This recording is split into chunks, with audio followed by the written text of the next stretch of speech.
السلام علیکم. پروگرام ریاست اور عوام کے ساتھ میں نسیم صدیقی. آج کل سیاسی طور پہ بہت زیادہ ڈیولپمنٹس ہو رہی ہیں. جس طرح آپ نے دیکھا کہ سابق پرنسپل سیکرٹری جو سابق وزیر اعظم عمران خان کے ساتھ ہوتے تھے، انہوں نے سائفر والے معاملے کے جسے عمران خان صاحب نے بہت زیادہ پولیٹیکلی یوز کیا تھا، اور اپنی سب سے بڑی پہلی جو تقریر تھی اس میں بھی انہوں نے کہا تھا کہ میری حکومت کو امریکی سائفر کے ذریعے ہٹایا گیا ہے. اس کے اوپر ابھی پچھلے دنوں مجسٹریٹ کے سامنے 164 کا بیان دیا ہے اعظم خان صاحب نے. اس کی بہت زیادہ چہمے گوئیاں ہیں. اس کے علاوہ دوسرا، اسمبلی کے ڈیزالو ہونے کا وقت قریب آتا جا رہا ہے، اور اس کے بعد نگران گورنمنٹ آئے گی اور پھر الیکشن اناؤنس ہوں گے، اور اس طرح کی بہت ساری باتیں جو ہمیں کرنی ہے. اس وقت ہمیں جو ہمارے اسٹوڈیو میں مہمان موجود ہیں ان کا میں آپ سے تعارف کراتا ہوں. طارق سلمان صاحب ہمارے ساتھ موجود ہیں، سینئر تجزیہ کار ہیں جن کی نیشنل اور انٹرنیشنل پولیٹکس کے اوپر بڑی گہری نظر ہے. بہت شکریہ طارق سلمان صاحب. طارق صاحب، یہ بتائیے گا کہ اپنا جو معاملات آپ دیکھ رہے ہیں، سائفر بڑا ایک ایسا ڈاکومنٹ ہوتا ہے جو کہ بالکل کانفیڈینشیل ہوتا ہے، اور آپ نے دیکھا کہ فارن آفیسز میں ایسی چیزیں آتی رہتی ہیں اور یہ سیکرٹ ایکٹ کے انڈر بھی آتا ہے. تو آپ اس معاملے کو کیسے دیکھتے ہیں کہ سائفر کو سیاسی مقاصد کے لیے یوز کیا گیا؟ اس کے بعد جو پرنسپل سیکرٹری تھے سابق وزیر اعظم عمران خان کے، انہوں نے یہ ریویل کیا کہ اس کو غلط طریقے سے یوز کیا. ان کے منع کرنے کے باوجود بھی چیئرمین پی ٹی آئی نے اس سائفر کو سیاسی گین لینے کے لیے یوز کیا. تو آپ اس تمام معاملے کو انٹرنیشنل سینیریو کو بھی دیکھتے ہوئے کیسے دیکھتے ہیں؟ اصل میں اس کے قانونی امپلیکیشنز پہ تو نہیں جاؤں گا، لیکن سائفر کو اگر ہم براڈر پرسپیکٹیو میں دیکھیں تو ہمیں یہ نہیں معلوم کہ سائفر شروع کب ہوا تھا انٹرنیشنل ڈپلومیسی میں، لیکن ہمیں یہ معلوم ہے کہ ہم 16 سینچری ٹیوڈر دور میں برٹن جو اپنے سفیر بھیجا کرتا تھا تو وہ سفارتکار اپنی جو رپورٹس بھیجتے تھے وہ سائفر کیا کرتے تھے، اس کو کوڈ کر کے، تاکہ دوسروں کو اس کا علم نہ ہو کہ وہ کیا کمیونیکیٹ کر رہے ہیں. اب یہ دیکھنا بڑا ضروری ہے کہ اس زمانے میں مونارکیز تھیں، اور مونارکس کو یہ فکر ہوتی تھی کہ دوسرے مونارکس کے ساتھ ان کے اپنے انٹرسٹس، اور پھر یہ چیزیں عوام سے بھی بچانی ہوتی تھی، کیونکہ عوام بھی ایک اعتبار سے ان کے دوست نہیں ہوا کرتے تھے، ان پہ حکمران ہوتے تھے، اس لیے وہ ڈسٹنس اور وہ مونارک کی جو چیزیں ہوتی تھیں ان کو وہ خفیہ رکھتے تھے. اب مونارکی کے اس زمانے سے لے کے آج تک جو ایوولوشن آیا ہے حکومت کے طرز حکومت پہ، مونارکی آہستہ آہستہ یورپ سے ختم ہو گئی. اس کے بعد وہاں ایک لبرل ڈیموکریسی شروع ہوئی. لبرل ڈیموکریسی جب شروع ہوئی اور فرسٹ ورلڈ وار میں یہ ڈیبیٹ چلی کہ شاید یہ خفیہ قسم کی سفارتکاری ہے جس کے نتیجے میں یہ فرسٹ ورلڈ وار ہوئی. اور امریکہ کے پریزیڈنٹ جب پیرس میں آئے 1919 کی پیرس پیس کانفرنس میں، تو پریزیڈنٹ ووڈرو ولسن نے کہا کہ اس کے بعد اب ہم ڈپلومیسی کو ٹرانسپیرنٹ رکھیں گے، تمام معاہدے اوپنلی ہوا کریں گے، اور اوپنلی پہنچا ان کے کنکلوژنز اوپنلی پہنچے ہوں گے. اس اعتبار سے اگر دیکھا جائے تو سائفر اب لبرل ڈیموکریسی میں ویسے ہی ریلیونٹ نہیں رہا. ہونا یہ چاہیے تھا کہ سائفر کی بجائے اب اوپن ڈپلومیسی ہوتی، ہر چیز اوپنلی ہوتی. آپ کے جو سفارتکار ہیں وہ جو مراسلے بھیجتے ہیں، کیونکہ اس میں جو چیزیں ہوتی ہیں اس کی گورنمنٹ کو، وہاں کی گورنمنٹ کو پتہ ہوتا ہے. طارق صاحب، جیسے آپ نے کہا کہ پہلے منارکی تھی اور یہ سائفر اس وقت بھی بھیجا جایا کرتے تھے، تو دھمکیاں تو اس میں بھی اس وقت ہوتی ہوں گی کہ کوئی بادشاہ دوسرے بادشاہ کو دھمکی دے رہا ہے یا جنگ کرنے کی بات کر رہا ہے، تبھی ان کو کوڈڈ ورڈز میں لایا جاتا تھا تاکہ یہ سیکرٹ باتیں جو ہے وہ صرف عوام کو نہ پتہ چلیں، اور جو وہ اس وقت کی مینجمنٹ تھی یا اس وقت کی اسٹیبلشمنٹ تھی، کیونکہ بادشاہوں کے ساتھ بھی ان کے وزیر ہوتے تھے، ان کا بھی وزیر اعظم ہوتا تھا، تو یہ کوڈڈ اس وقت بھی میسیجز آتے تھے اور یہ آج تک چلے آ رہے ہیں. یہ آپ کا کہنے کا مقصد ہے؟ جی. اب یہ ہے کہ اسپیشلی فرسٹ ورلڈ وار کے بعد اور سیکنڈ ورلڈ وار کے بعد جب کہ nation state system globally develop ہوا، اب اس نئے سسٹم کے اندر، ڈیموکریٹک پروسیس کے اندر یہ بات زیر بحث آئی کہ اگر ہم تمام معاملات کو خفیہ کرنے کی بجائے اوپنلی کریں تو شاید ہمیں یہ جو کنفیوژنس پیدا ہوتی ہیں، جن کی وجہ سے جنگیں ہوتی ہیں، ہماری ایک دوسرے کے اندر مس انڈرسٹینڈنگ ڈیولپ ہوتی ہیں ممالک کے درمیان، یہ نہ ہوں. لیکن دیکھنے میں یہ آیا کہ امریکہ، فرانس، اگر ہم ان دو ممالک ہی کو لیں، اس کے ساتھ برطانیہ ہے، تو یہ ابھی بھی خفیہ جو نیگوسیشنز ہیں ان میں مبتلا ہیں ابھی بھی. لیکن ہوتا یہ ہے کہ جو کچھ بھی ہوتا ہے اس کے بعد یہ پابند ہیں اس چیز کے کہ اس کو عوام کے سامنے لے کے آئیں اور عوام کو بتائیں. لیکن اس سارے پروسیس کو اگر ہم دیکھتے ہیں تو یہ ایک چیز بڑی واضح ہے کہ لبرل ڈیموکریسی اور سائفر یا سیکرٹ کورسپونڈنٹ یہ کانفلکٹ کرتی ہے ایک دوسرے سے، کانٹرڈکٹ کرتی ہے بلکہ ایک دوسرے کی ویلیوز کو. اچھا، نہیں بڑی اچھی آپ نے بات بتائی، بڑی تفصیل میں جا کے بتائی کہ اس کی بیک گراؤنڈ کیا رہی ہے ہمیشہ سے. میں اس تناظر میں آپ سے پوچھ رہا تھا کہ جس طرح پاکستان میں یہ چیز ہوئی ہے، پہلے بھی سائفرز تو ڈیفینیٹلی آتے رہتے ہیں اور آپ کئی واقعات ایسے ہوتے ہیں جو کہ اوپن ہوتے ہیں، جس کے اوپر آپ اکثر تو ہم نے دیکھا ہے کہ انڈین ایمبیسیڈر کو بلا کر آپ جو ہے وہ ڈیمارش کرتے ہیں، اور دوسرے ممالک کے ساتھ بھی اگر کوئی ایسا واقعہ ہوتا ہے اس میں بھی ڈیمارش کیا جاتا ہے. تو یہ جس طرح پاکستان میں یہ سائفر آیا، اس کو استعمال کیا گیا پولیٹیکل گین کے لیے، اس کو آپ کس طرح دیکھتے ہیں کہ کیا اس طرح کی جو گورنمنٹ آفیشیل سیکرٹس ہوتے ہیں ان کو اپنے سیاسی جو فوائد ہیں وہ لینے کے لیے استعمال کیا جا سکتا ہے؟ اب یہ دوسرا پرسپیکٹیو ہے کہ سائفر اس طرح کے پروبیبلی تمام ممالک سے پاکستانی سفیر بھیجتے ہیں، وہ وہاں کے حالات پہ ایک رپورٹ آتی ہے جو یہاں کی ایمبیسی میں، اس کے اوپر پھر فارن سیکرٹری اس کو دیکھتے ہیں، فارن منسٹر دیکھتے ہیں. یہاں اس ملک سے متعلق جو ہماری پالیسی ہوتی ہے اس میں رد و بدل کرنا ہے یا اس کو کس طریقے سے چلانا ہے، وہ ان کی روشنی میں یہ سب کام ہوتا ہے. اب اس طرح کے سائفرز آتے رہتے ہیں، یہ روٹین کا ایک پروسیس ہے، اور اس طرح کے سائفرز کے لیے یہ بڑا ضروری ہے کہ وہ سائفرز محدود رہیں اسی سرکل تک جس سرکل میں آتے ہیں، کیونکہ ان کے پاس یہ ایکسپرٹیز ہوتی ہے کہ ان کو وہ ڈیسائفر کرتے ہیں. اس کے بعد اس کے اوپر ان کے سامنے پوری تاریخ ہوتی ہے، ایک سیاق کو سباق ہوتا ہے جس میں وہ ان چیزوں کو دیکھتے ہیں اور اس سے کے مطابق چلتے ہیں. اچھا طارق صاحب، یہاں پہ یہ بات بتائیے گا کہ آپ نے بڑا عرصہ برطانیہ میں بھی گزارا ہے. ہم نے دیکھا کہ پچھلے کافی عرصے سے کنزرویٹو وہاں پہ پرابلم میں ضرور رہی ہے، خاص طور پہ بریگزٹ کے بعد. ڈیوڈ کیمرون ایک بہت ہی مطلب کیا پاورفل قسم کے پرائم منسٹر تھے، انہیں جانا پڑا، اس کے بعد ٹریسا مے کو جانا پڑا، بورس جانسن کو جانا پڑا، لیکن وہاں پہ حکومت کنزرویٹو کی ہی چل رہی ہے. یہ نہیں ہو رہا کہ وہاں پہ لیگ پولنگ کر کے یا ہارس ٹریڈنگ کر کے تو لیبر جو ہے وہ اپنی گورنمنٹ بنا لے. لیکن ہمارے ملک میں دیکھا جاتا ہے کہ جس کی اکثریت ہوتی ہے اس کو اقلیت میں تبدیل کر دیا جاتا ہے، اور جو کچھ آزاد جماعتیں ہوتی ہیں یا جن کے پاس کم نمبرز ہوتے ہیں وہ بیلنس میکرز بن جاتے ہیں. وہ اپنا پلڑا اگر ایک پلڑے میں وزن ڈالتے ہیں تو یہ حکومت بنا لیتے ہیں، دوسرے میں ڈالتے ہیں تو وہ حکومت بنا لیتے ہیں. تو برطانیہ اور پاکستان کی پولیٹکس میں آپ کیا فرق محسوس کرتے ہیں؟ اصل میں برطانیہ میں جمہوریت ایوالو ہوئی ہے، کئی صدیوں سے وہاں انسٹیٹیوشنز ڈیولپ ہوتے رہے ہیں. یہ سارے سیناریو وہاں بھی رہے ہیں، وہاں پہ بھی یہی چیزیں چلتی رہی ہیں، وہاں پہ بھی اسی نوعیت کی سیاست ہوتی رہی ہے وقتاً فوقتاً. لیکن جو ہی انسٹیٹیوشنز مضبوط ہوتے ہیں اور پروسیجرز مضبوط ہوتے ہیں کسی چیز کے، اب حالات اس وقت یہ ہیں کہ موجودہ گورنمنٹ جو ہے وہ سسٹینیبل نہیں ہے، وہ ٹینیبل نہیں ہے. رشی سنک کی یہ حکومت کسی وقت بھی جا سکتی ہے، نیکسٹ الیکشنز میں خاص طور پہ. اس وقت ابھی 3 بائی الیکشنز ہوئے ہیں جس میں 2 بائی الیکشنز کنزرویٹیوز ہار گئے ہیں اور کافی بری طرح ہارے ہیں. اب ان چیزوں کو دیکھتے ہوئے یہ دیکھنا ہوگا کہ آیا لیبر اس وقت اس سے بینیفٹ لے رہی ہے کہ نہیں لے رہی، اور لیبر کی پالیسیز جو ہیں وہ ڈٹرمن کریں گی، لیبر کی لیڈرشپ ڈٹرمن کرے گی، نہ کہ ہارس ٹریڈنگ. بالکل ٹھیک آپ نے کہا. یہاں پہ ایک بریک لیتے ہیں، بریک کے بعد دوبارہ حاضر ہوتے ہیں. Welcome back. بریک میں ہمیں جوائن کیا سینئر صحافی ہرمیت سنگھ نے. ہرمیت ویلکم.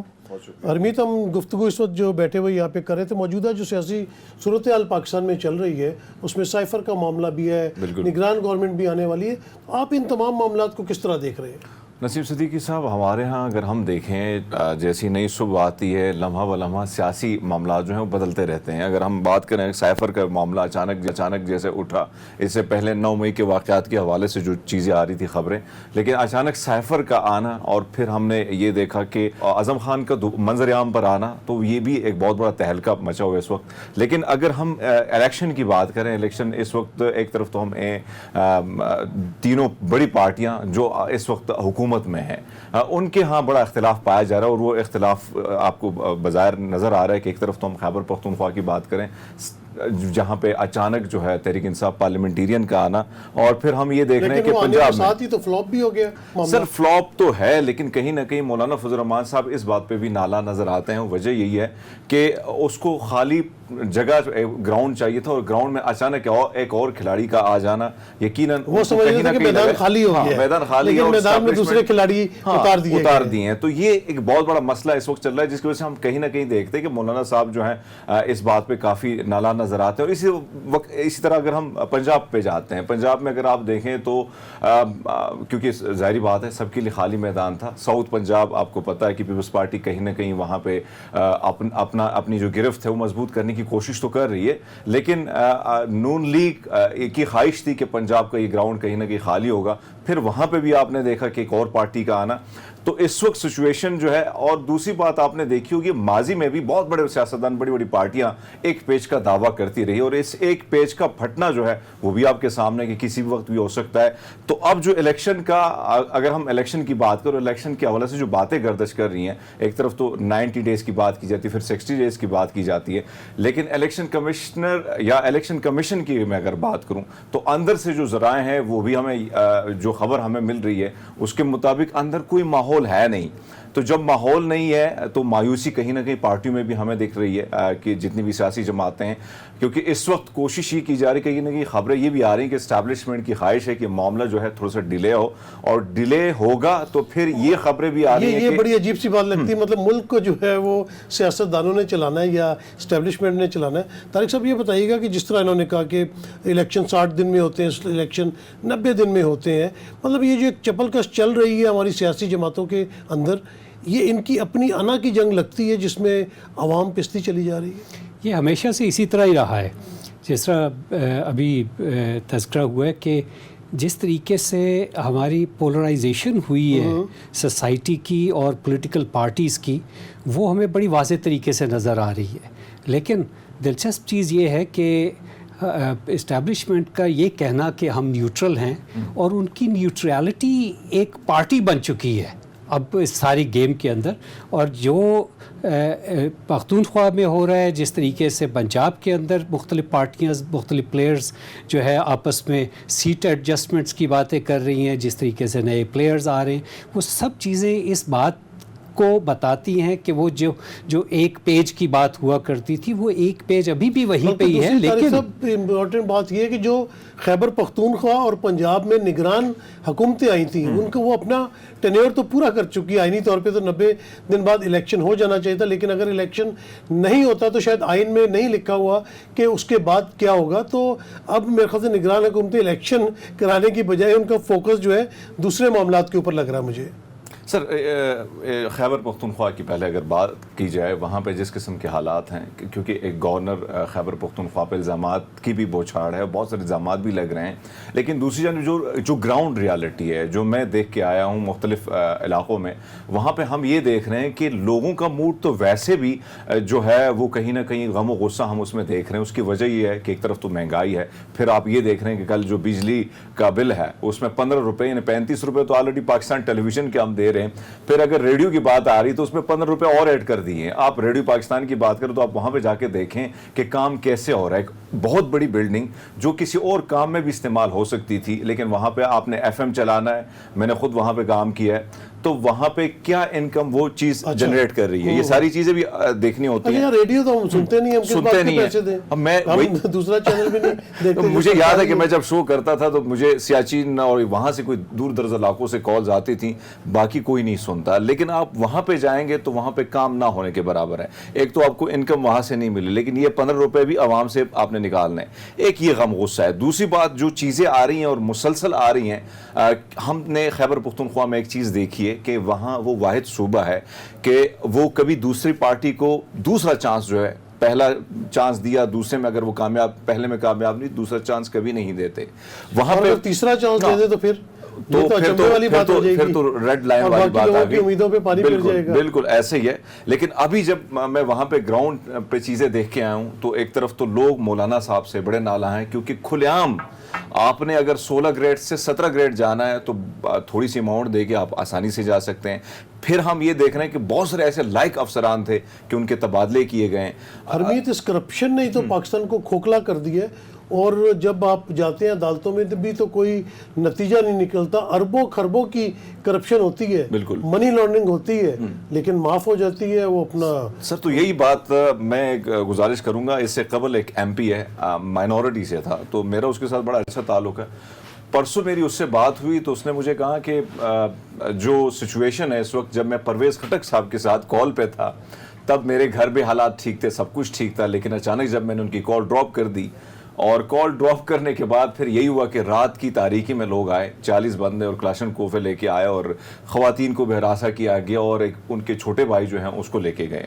اب معاملات یہ ہیں کہ اب صبح اچانک جو لوگ منظر عام پر آئے تو سوال یہ بنتا ہے کہ کیا بی آر ٹی میں جو کرپشن ہوئی, یا ہم جاتے ہیں ملم جبہ کے کیسز ہیں, محمود خان کا بھائی جو فرنٹ مین بنا ہوا تھا جس نے بہت ساری چیزیں ایسی کی, تو کیا وہ پھر انہوں نے گنگا میں ڈبکی لگا لی. تو یہ بہت ساری چیزیں جس کی وجہ سے جو چیزیں, جو نتائج باہر ہیں, جو خبریں باہر آ رہی ہیں, جس کی وجہ سے عوام میں غم و غصہ ہے.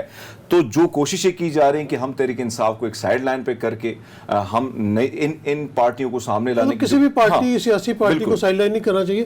طارق صاحب یہ بتائیے, پاکستان اور ہم برطانیہ کو کیونکہ بہت کمپیئر کرتے ہیں, پاکستان میں کرپشن ایک بہت بڑا مسئلہ ہے اور وہ ختم نہیں ہو پا رہا, اور یہاں پہ کوئی آپ نے دیکھا کہ سزا اور جزا بھی نہیں نظر آتی.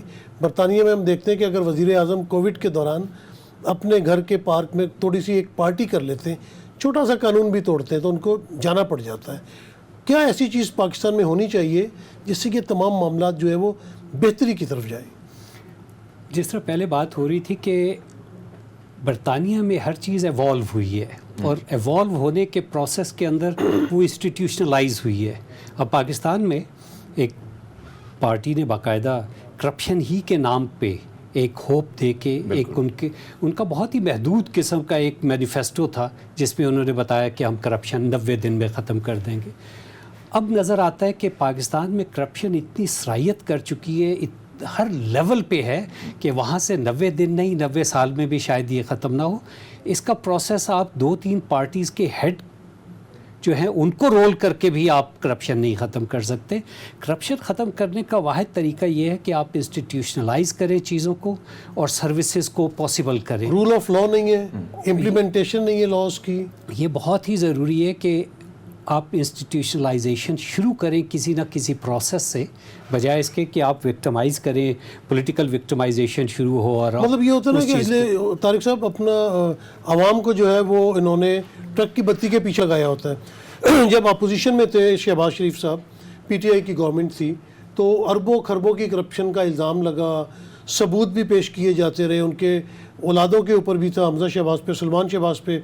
پھر شہباز شریف صاحب ہماری طرف سے وہ بے قصور ہوں گے کیونکہ ہم کوئی عدالت نہیں ہے. بالکل. لیکن ایک میڈیا ٹرائل چلتا ہے, اور جب وہ حکومت میں آتے ہیں تو ان کے اوپر سے کیسز ختم ہو جاتے ہیں, ان کے بچے بھی بری ہو جاتے ہیں, اور ہو سکتا ہے کہ وہ صحیح بری ہوئے, لیکن عوام کیا تاثر لیتی ہے کہ کیونکہ یہ لوگ حکومت میں ہیں تو انہوں نے اپنے آ کے کیسز ختم کرا لیے. جی, یہ اسے اس طرح دیکھنا ہوگا کہ جو عوام ان چیزوں کو دیکھتی ہے وہ عوام خود بھی کرپٹ ہے. ہم اوور آل پوری کی پوری سوسائٹی, پورا معاشرہ کرپشن کا دودھ میں ملاوٹ ہوتی ہے, دوائیوں میں ملاوٹ ہوتی ہے. اس سارے پروسیس کے اندر ہم یہ ایکسپیکٹ کرتے ہیں کہ اگر دوسرے شخص کی کرپشن ختم ہو جائے تو شاید بہتری آ جائے, لیکن میں اسی طرح کرپٹ رہوں گا. تو اس وجہ سے یہ جس طرح میں کہہ رہا ہوں کہ جب تک اس کا بڑا ایک سادہ سا طریقہ ہوتا ہے. انسٹیٹیوشنلائزیشن کیا ہوتی ہے؟ اس کو کہتے ہیں امپرسنلائزیشن. جب تک ہم ہر چیز پرسنل لیول پہ کریں گے اس وقت تک کرپشن نہیں جائے گی سوسائٹی سے. ہم ان چیزوں کو امپرسنل کر دیں گے اور پروسیجرز بنا دیں گے اور ان کو ہم ان کے سپرد کر دیں گے ساری چیزیں, تو وہ امپرسنلائزیشن جو ہے وہ انسٹیٹیوشنلائز. حرمیت, آپ سے یہاں پہ میرا یہ سوال ہے, یہی والا سوال آپ سے بھی ہے کہ جب عمران خان صاحب یا چیئرمین پی ٹی آئی حکومت میں تھے تو شہباز شریف صاحب اندر, آصف زرداری اندر, خواجہ آصف اندر, اپنا سلمان رفیق اندر, سعد رفیق اندر. جب ان کی حکومت آتی ہے تو فواد چودھری اندر, شاہ محمود قریشی اندر. مطلب کہ پاکستان یا ہمارے ساؤتھ ایسٹ ایشیا میں یہ کیا ٹرینڈ ہے؟ اور پھر ثابت کسی کے اوپر کچھ نہیں ہوتا. ہم نے دیکھا کہ پیپلز پارٹی کے اوپر بھی طیارہ اغوا کا کیس بنا تھا جب ذوالفقار بنی. سابق وزیر اعظم نواز شریف صاحب کے اوپر 1999 میں جو ہے وہ مشرف صاحب کا طیارہ اغوا کرنے کا کیس بنا. اتنے بڑے بڑے کیسز بنتے ہیں اور پھر یہ لوگ حکومت میں آ جاتے ہیں. سر اگر ہم اپنی تاریخ کو دیکھیں نا طارق صاحب, اگر ماضی میں اگر جائیں تو جب انگریزوں کے دور میں جائیں تو وہی اسی خاندانوں کا سلسلہ جو ہے اس اسٹیبلشمنٹ سے بھی کہیں نہ کہیں ان کو فائدہ تھا. اور پھر اگر آج کل ہم دیکھیں جو سچویشن ہے, یعنی وہی نظام ہے, وہی چہرے ہیں. اور آپ نے درست فرمایا کہ ایک جب ہم عمران خان صاحب تھے تب ہم یہ دیکھا کرتے تھے کہ ہم یہاں پہ کبھی رپورٹنگ تو کبھی وہاں پہ ہم ڈی ایس این جی لگا لیتے تھے کہ ابھی وہ گرفتار ہونے والے ہیں, اور گرفتاریوں کا یہ سلسلہ چل پڑتا تھا. لیکن آپ اس سے اندازہ لگا لیں کہ ایک طرف تو جو چیزیں وائٹ کرائم کو پروف کرنا ہماری عدالتوں میں وہ بڑا مشکل ہے, اگر وہ چیزیں پروف بھی ہو جاتی ہیں. اور آپ کو یاد ہے ہم ایک ورکشاپ میں شامل بھی تھے ایک ساتھ, تو ہم نے بلکہ جنرل باجوہ صاحب کہا کرتے تھے ہمیں اسی ورکشاپ میں انہوں نے ذکر کیا تھا کہ ان قریب شہباز شریف صاحب ان کے جو بیٹے ہیں وہ ان پر جو چارجز ہیں وہ بڑے سخت قسم کے ہیں اور دونوں جو ہیں وہ جیل میں جا سکتے ہیں اور بڑی سخت سزائیں ان کو ہو سکتی ہیں. لیکن اب آپ اندازہ لگا لیں کہ ایک کر کے پہلے تو جو نیب کے معاملے میں ترامیم ہوئی, اور پھر ہم نے دیکھا کہ پاکستان, یعنی دنیا میں میرے خیال میں پاکستان کی مثالیں دی جائیں گی کہ 50 کروڑ کی آپ کرپشن کریں تو پھر بھی بھئی آپ کو یہ معافی ہے. سو یہ جو چیز ہے یہی وجہ ہے کہ عام آدمی یا باہر اوورسیز پاکستانی جو ہے, اب آپ دیکھیں جس قسم کے حالات ہیں. یہاں پہ کچھ ڈاکٹرز آئے تھے امریکہ سے, مختلف ممالک سے پچھلی گورنمنٹ میں. اب پرسوں کچھ ڈاکٹر سے میری ملاقات ہوئی تو ان کا کہنا یہ تھا کہ ہم نے واپس جانا ہے. تو وجہ میں نے پوچھی تو یقین ہی نہیں ہے کہ جو فیصلے عدالتوں سے آ رہے ہیں, اور پھر عدالت مجبور ہمیں کہیں نظر آتی ہے, کہیں ایک دفعہ بات ہوتی ہے کہ بھئی جب فوجی عدالتوں کی بات ہوتی ہے, ٹرائل کے حوالے سے بات کیجئے کہ ٹرائل کو روکا جائے, تو اچانک خبر آتی ہے اور پھر پریس کانفرنس ہوتی ہے. تو یہ ساری چیزیں غیر یقینی. یہی ایک بہت امپورٹنٹ چیز ہے کہ ہمارے ملک میں شاید رول آف لا نظر نہیں آتا. آئین تو موجود ہے لیکن ہم نے دیکھا کہ آئین جو ہے وہ پارلیمنٹ نے اس کو نہیں مانا. جب سپریم کورٹ نے کہا کہ پنجاب اور خیبر پختونخوا میں آپ آئین کے مطابق 90 روز میں الیکشن کرائیں, تو بیسیکلی جب تک قانون کی امپلیمنٹیشن نہیں ہوگی اور جو قصوروار ہے اس کو سزا نہیں ملے گی تو معاملات آگے نہیں بڑھیں گے. یا ایک لیتے ہیں چھوٹی سی بریک کے بعد دوبارہ حاضر ہوتے ہیں. Welcome back. بریک میں ہمیں جوائن کیا ہے ماہر قانون شعیب شاہین صاحب نے. شعیب شاہین صاحب, آپ کا بہت شکریہ جوائن کرنے کے لیے. مجھے یہ بتائیے گا کہ آج کل جس طرح معاملات چل رہے ہیں عدالتوں کے اندر, بہت زیادہ کیسز ہیں اسپیشلی پی ٹی آئی کے خلاف, لیکن کل جس طرح خبر آئی تھی اور اس میں اعظم خان صاحب نے نیب میں بھی جا کے بیان دیا ہے, اس سے پہلے وہ انہوں نے جو سائفر کے معاملے میں 164 کا بیان دیا. 164 کے ایک تو بیان کی ذرا بتائیے گا کہ کتنی اہمیت ہے. دوسری بات یہ کہ نیب کے پاس تو وہ خود چل کے گئے اور وہاں جا کے انہوں نے معلومات دی ہے, تو کیا آنے والے دنوں میں آپ دیکھتے ہیں کہ چیئرمین پی ٹی آئی کے لیے کافی مشکلات زیادہ ہوتی جائیں گی اور ان کو کس قسم کی سزا ہو سکتی ہے, یا یہ کتنی خطرناک چیز ہے جو سائفر والا معاملہ ہے؟ دیکھیں, پہلی بات یہ ہے کہ اگر ان کے پاس واقعی سیریسلی کوئی ایک کیس یا 2 کیس یا 4 کیس ہوتے تو ان کو 180 سے زائد مقدمات بنانے کی ضرورت نہ پڑتی. انہوں نے 180 سے زائد مقدمات بنائے اس لیے ہیں کہ ہوا میں تیر چلائیں جو تکا لگ گیا. دوسری بات یہ ہے کہ سائفر کا ایشو تو ایز سچ اتنا امپورٹنٹ اس لیے نہیں ہے کہ 164 کی اسٹیٹمنٹ کو آج بنیاد بنا کر اگر پروسیڈ کرنا چاہتے ہیں تو خان صاحب نے تو سب سے پہلے یہ کہا تھا کہ آپ کمیشن بنائیں, بلکہ جب ان کا دور اقتدار تھا یہ سائفر کو سب سے پہلے انہوں نے کیبنٹ میں رکھا اور اس کو ڈی کلاسیفائی کرنے کا کیبنٹ نے حکم دیا. پھر اس کے بعد اس کو حکم ہوا کہ چونکہ یہ پاکستان کی خود مختاری اور سیکورٹی سے متعلق یہ ایشو انوالو ہے، تو انہوں نے اس کو نیشنل سیکورٹی کونسل کی میٹنگ میں رکھا، جو کہ ہمارا ہائیسٹ فورم ہے سیکورٹی سے ریلیٹڈ سبجیکٹ پہ، جس کی صدارت پرائم منسٹر آف پاکستان کرتے ہیں، اور تمام آرم فورسز کے سربراہان جو ہیں وہ اس پہ شریک ہوتے ہیں۔ اور سملرلی انہوں نے جب وہاں رکھا تو اس کے منٹس بنے، تو انہوں نے اس کو یو ایس اے کو ڈیمارشے دیا، یعنی شدید احتجاج کیا۔ اس کے بعد اگر آپ دیکھیں تو اس کے بعد انہوں نے جنرل ریٹائرڈ طارق کی سربراہی میں ایک کمیشن بنایا، اور اس کمیشن کی سربراہی سے انہوں نے بعد میں معذرت کر لی۔ اس دوران رجیم چینج ہو گیا۔ رجیم چینج ہونے کے بعد اس کی اہمیت اتنی امپورٹنٹ تھی، اور اس سائفر کے جو کنٹینٹس ہیں وہ اتنے خطرناک تھے کہ شہباز شریف صاحب نے بھی نیشنل سیکورٹی کونسل کی میٹنگ رکھی، اور یو ایس ایمبیسڈر مجید صاحب کو طلب کیا وہاں سے امریکہ سے، اور وہ آئے، انہوں نے کنٹینٹس آف سائفر کو ہاتھ باہر صحیح درست کہا، اور اس کے بعد انہوں نے اپنی اوپینین اور اپنی جو وہ میٹنگ تھی جو کہ ان کیمرہ وہاں اپنی گفتگو رکھی۔ پھر نیشنل سیکورٹی کونسل نے دوبارہ منٹس جاری کیے، اور اس کے بعد شہباز شریف صاحب نے فلور آف دی ہاؤس پہ کھڑے ہو کر یہ کہا تھا کہ اس کے اندر دھمکی آمیز گفتگو تھی، اور اگر سائفر کا وجود نہیں تھا، سائفر میں جو کچھ لکھا ہوا ہے وہ دھمکی آمیز نہیں تھا، اور سائفر میں جو لکھا ہوا ہے وہ غلط تھا، تو ایک سٹیٹ دوسری سٹیٹ کو کیوں ڈیمارشے کرتی ہے؟ کیا وہ ہم نے واپس لے لیا؟ جی شعیب شاہین صاحب، یہاں پہ ایک سوال یہ اٹھتا ہے، آپ نے بالکل درست اس کے اوپر روشنی ڈالی۔ یہ بتائیے کہ اس طرح کی چیز کو، سائفر کو، جو کہ گورنمنٹ ٹو گورنمنٹ ڈسکشن تھی یا کنورسیشن تھی، اس کو اپنے پولیٹیکل گین کے لیے استعمال کرنا، اس کے بارے میں آپ کیا کہیں گے؟ دیکھیں، یہ ایسے غلط بات ہے کہ اس کو پولیٹیکل پرپز کے لیے استعمال کیا جا رہا تھا یا استعمال کیا گیا ہے۔ کوشچن یہاں یہ نہیں ہے، کوشچن یہاں یہ ہے کہ آپ کے ملک کی خود مختاری کو چیلنج کیا گیا، آپ کے ملک کی خود مختاری کو اٹیک ہوا، آپ نے اس کو عوام اور قوم کو اعتماد میں لیا، اور اس کو سب سے ہائیسٹ فورم دو ہو سکتے ہیں، ایک قومی اسمبلی ہو سکتی ہے جس کو ایک پرائم منسٹر جو سٹنگ موجودہ پرائم منسٹر ہے وہاں اس کو لے کر گئے، دوسرا اسپیکر نے اس کو بھیجا to the chief justice of Pakistan for constitution of judicial commission, تیسرا آپ اگر کہہ سکتے ہو تو وہ آپ کا ہو سکتا ہے کیبنٹ، چوتھا اگر آپ کہیں تو وہ ہو سکتی ہے آپ کی نیشنل سیکورٹی کونسل کی۔ وہ ہر فورم پہ اور ہر جگہ پہ رکھا گیا۔ آپ کے خدا نخواستہ ملک میں کوئی کہے کہ ہم نے جنگ کرنی ہے یا آپ پہ اٹیک کرنا ہے یا کچھ کرنا ہے، آپ کہیں نہیں یہ تو سائفر کلاسیفائڈ ڈاکومنٹ ہے، اس کے حوالے سے آپ نے اس کو کیبنٹ میں کیوں رکھا، آپ نے اسمبلی میں کیوں اس کو اسپیکر کے حوالے کیا، یا چیف جسٹس آف پاکستان کو کیوں دیا، یا نیشنل سیکورٹی کونسل کی میٹنگ میں کیوں رکھا؟ تو یہ سارے فیصلے کرنے کا اختیار جو ہوتا ہے وہ اختیار ہوتا ہے کیبنٹ کے پاس یا گورنمنٹ کے پاس، وہ ڈیسائیڈ کرے کہ اس کی کیا اس کے بارے میں ان کی رائے ہے اور کیا وہ فیصلہ کرنا چاہتے ہیں۔ کمپیٹنٹ اتھارٹی یا کمپیٹنٹ فورم تو کیبنٹ ہے۔ موجودہ کیبنٹ نے تو اس کو واپس تو نہیں لی اپنی منٹس کو، یا یہ بھی نہیں کہا کہ نہیں جی نیشنل سیکورٹی کونسل کی دونوں میٹنگز نے جو فیصلہ کیا تھا وہ غلط تھا، تو لہٰذا ہم اس ڈیمارشے کو واپس لیتے ہیں، اور ہمارے ملک کی خود مختاری کے اندر وہ انٹرفیرنس نہیں تھی۔ فرق یہاں صرف یہ بچ گیا تھا، کیا وہ جو انٹرفیرنس تھی یا وہ جو دھمکی آمیز وہ سائفر تھا یا اس کے کنٹینٹس آف لیٹر تھے، کیا ہمارے لوکل ہینڈلرز یا ہمارے پولیٹیشینز بھی اس کا حصہ تھے یا نہیں تھے؟ سپریم کورٹ میں جب میٹر گیا قاسم سوری کی رولنگ کے خلاف، وہاں بھی یہ فیصلہ ہوا کہ جی قاسم سوری صاحب نے رولنگ تو دے دی، لیکن کیا یہ لوگ ملوث تھے، کوئی سازش میں شریک کار تھے یا نہیں تھے؟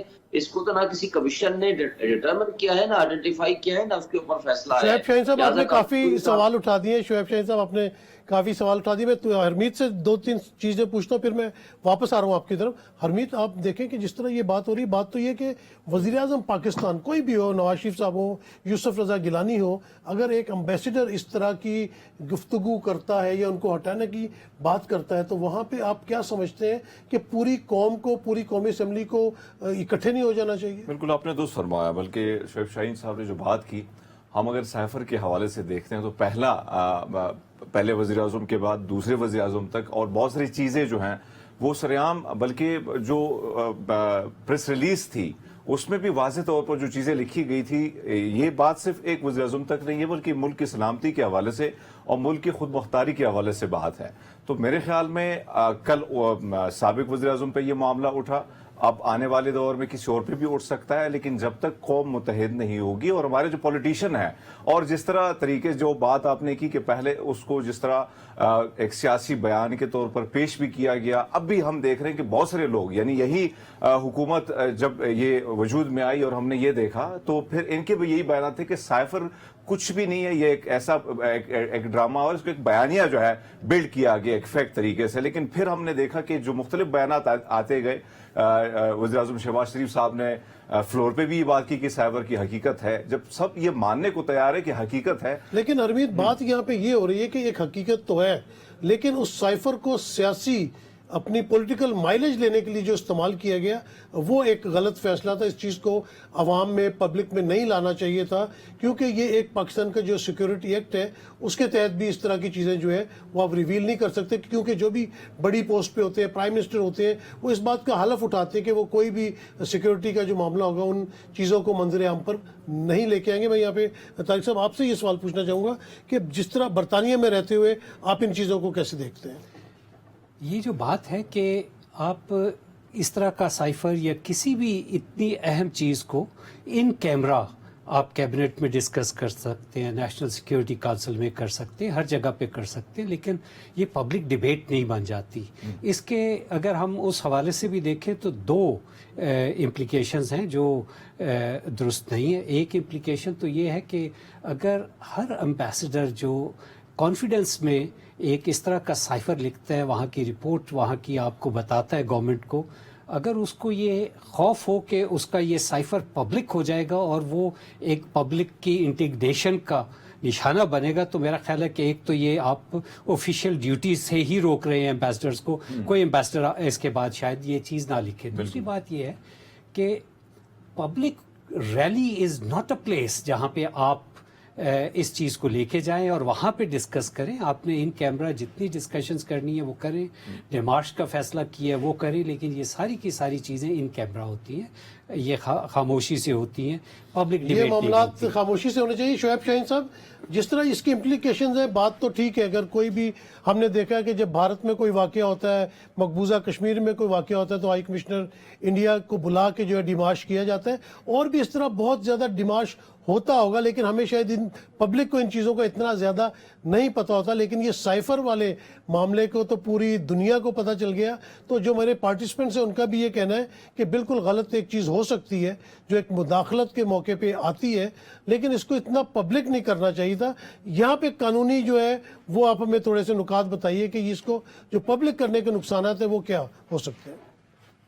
دیکھیے, پہلی بات تو یہ ہے کہ سائفر ہے کیا. سائفر کوڈڈ ورڈز میں وہ ایک لیٹر ہوتا ہے. یہ فیصلہ فارن آفس کے ذریعے گورنمنٹ آف پاکستان یا جس ملک کی جو گورنمنٹ ہوتی ہے اس نے فیصلہ کرنا ہے کہ یہ اس کو ہم نے کس طرح استعمال کرنا ہے.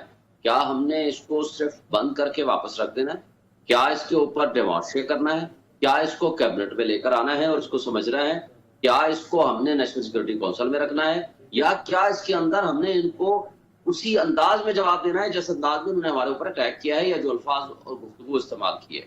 یہ سائفر ان کی ایک ڈپارٹمنٹ ہے باقاعدہ, ان کی ڈیوٹی ہوتی ہے کہ جو تو مثلا کسی کا کوئی ٹویٹ آ گیا یا کوئی ایسی انفارمیشن ہے, پریس ریلیز ہے, کوئی ایسی چیز ہے, وہ تو ایز اٹ از بھیج دی جاتی ہے. باقی تمام جو کورسپونڈنس ہے فارن آفس کی وہ ان کوڈڈ ورڈز میں ہوتی ہے جو کوئی دنیا کا شخص اس کو پہچان نہیں سکتا. ہر دنیا کے اپنے کوڈ ورڈز ہوتے ہیں اور اسی طرح وہ کوڈ ورڈز میں وہ یہاں بھیجتے ہیں, اور اس کا ایک اسپیشل ڈپارٹمنٹ ہے جو اس کو ڈی کوڈیفائی کر سکتا ہے. وہ کوئی عام آدمی اس کو کر ہی نہیں سکتا. اب آگے ہم چلتے ہیں, اس کا فیصلہ کس نے کرنا تھا. فیصلہ کمپیٹنٹ اتھارٹی نے کرنا تھا, کمپیٹنٹ فورم نے کرنا تھا, which is the federal government, اور federal government includes prime minister and the cabinet, اور انہوں نے اس کو فیصلہ کر دیا. اس لیے کہ یہ بھی پاکستان کی تاریخ کا ایک انوکھا واقعہ ہے کہ باہر کا آخر کار فیصلے کرتے ہوں گے یا آپ کو دھمکاتے بھی ہوں گے, یہ گورنمنٹس بھی چینج کرتے ہوں گے, لیکن ایسا فیصلہ کہ آپ اپنی گورنمنٹ کے لوگوں کو جو کنٹینٹس یا جو انفارمیشن آج تک پہنچی ہے تو پوری طرح تو کسی نے میں نے نہ جو ڈی جی آئی آر نے بتایا تھرو پریس کانفرنس, جو ہمیں یہ پتا چلا, یا جو آج میں اور آپ ڈسکس کر رہے ہیں یہاں تک یہ کہنا کہ پبلک ریلی میں تو 1 لاکھ بندوں کے سامنے بات نہیں کرنی چاہیے، لیکن آپ اور میں بیٹھ کے ایک ہزاروں پروگرام یہاں کر چکے ہیں، وہ تو کروڑوں نہیں اربوں لوگ دیکھ چکے ہیں. یہ الگ بات ہے کہ کتنے لوگوں نے ہماری ویورشپ ہے اور کتنے لوگوں نے دیکھا، ہم نے تو اس کو پبلک خود کر دیا. ایک چیز ہے پبلک ہونے کے لیے ہے، اس کی ایٹ لیسٹ بات کرنے کے لیے ہے. جب آپ ڈیمارشے کرتے ہیں تو وہ بھی ایک اس حد تک انفارمیشن لیک کی جاتی ہے، ریلیز کی جاتی ہے جس حد تک ہمیں انفارمیشن ملتی ہے. اس پہ تو بلکہ شہباز شریف صاحب نے کہا تھا کہ میں ہائی پاور کمیشن بناؤں گا، اور وہ کمیشن آج تک نہیں بنا، اور میرا خیال ہے کہ اس پہ بلکہ بننا چاہیے، اس لیے کہ اگر یہ نہیں بنتا ہے تو ہم ابھی تک اندھیرے میں رہیں گے. یہ الگ بات ہے کہ میں سمجھتا ہوں کہ اس کا ایک سب سے بڑا، یہ ہماری قوم کی بدقسمتی ہے کہ ہمارے لیڈر اس کے اوپر تقسیم ہے، لیکن اس کا سب سے بڑا فائدہ یہ ہوا ہے کہ آج ایک طاقتور ترین ملک کو بھی یہ کہنا پڑا کہ نہیں، ہم ان معاملات میں انٹرفیئر نہیں کرتے اور نہ کریں گے انٹرنل افیئرس میں. اگر آپ کو کسی بھی ڈپلومیٹ نے کہا تو اس کے اندر یہ بھی ہماری انفارمیشن کے مطابق لکھا ہوا ہے کہ جی آپ یہ بھی وضاحت کیجئے کہ کیا اس ڈپلومیٹ ڈونلڈ لو کا اپنا ذاتی یہ اوپینین تھا یا یہ government of U S A کا فیصلہ ہے. جی بالکل شعیب شاہین صاحب، پہلے تو جو اپوزیشن ہے، شعیب شاہین صاحب اپوزیشن تو پہلے اس بات کو مان ہی نہیں رہی تھی کہ کوئی سائفر ہے، لیکن اب تقریباً ساری دنیا یہ بات تو مان گئی ہے کہ سائفر وہاں پہ موجود تھا. میرے پاس ٹائم کی کمی ہے. شعیب شاہین صاحب آپ کا بہت شکریہ، طارق سلمان صاحب آپ کا، ہرمیت سنگھ آپ کا بہت شکریہ. آپ نے دیکھا کہ جس طرح پارٹیسپینٹس نے بات کی، سائفر پہ بھی بات ہوئی، وہ چلو ایک لیگل معاملہ ہے، دیکھتے ہیں کہ آنے والے دنوں میں اس میں کیا نتیجہ نکلتا ہے. نگران گورنمنٹ بھی آ رہی ہے، الیکشن بھی ہو جائیں گے، لیکن اصل سوال یہ ہے کہ عوام کو کیا ملے گا. عوام تو ہر دور میں پستی ہے، پی ٹی آئی کا دور ہو تو پی ٹی آئی کہتی ہے پچھلے یہ کر گئے، موجودہ حکومت ہو تو وہ کہتی ہے پی ٹی آئی والے یہ کر گئے. عوام انتظار کر رہی ہے کہ ان کی بہتری کے لیے، ان کے بچوں کی بہتری کے لیے کون سی حکومت آئے گی اور ان کو سکھ کا سانس ملے گا. نسیم صدیقی کو اجازت دیجیے، اللہ حافظ.